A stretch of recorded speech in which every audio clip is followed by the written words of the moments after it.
A sea of green across Asian markets on Monday as a soft US jobs report reinforced bets that the Federal Reserve is done hiking rates.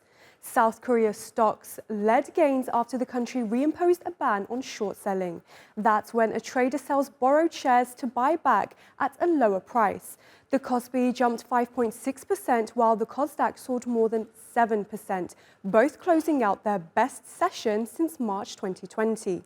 In Japan, Nikkei 225 was up 2.3%, and the Topix added 1.6% to its highest level in over a month.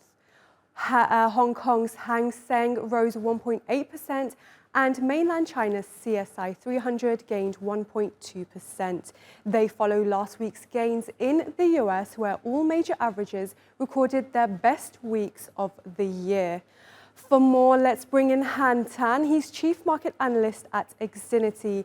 Han, thanks for joining us this morning. Now, South Korean stocks closed out their best session in over 3.5 years on Monday. But before the ban boosted stocks, the KOSPI 200 index was flat over the last 6 months. Blanket restrictions like this are usually a final resort for authorities. Why have they intervened at this point in time? And will this ultimately hurt Korea? Right.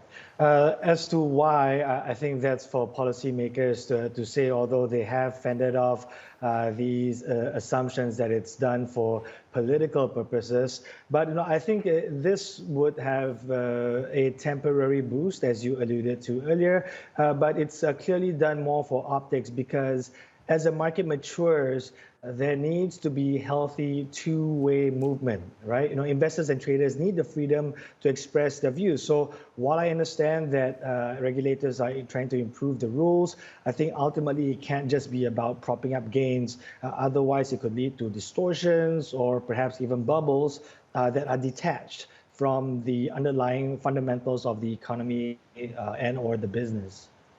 Right, we've seen global markets rise off the back of slow US jobs data this month. Can you tell us a little bit more about that?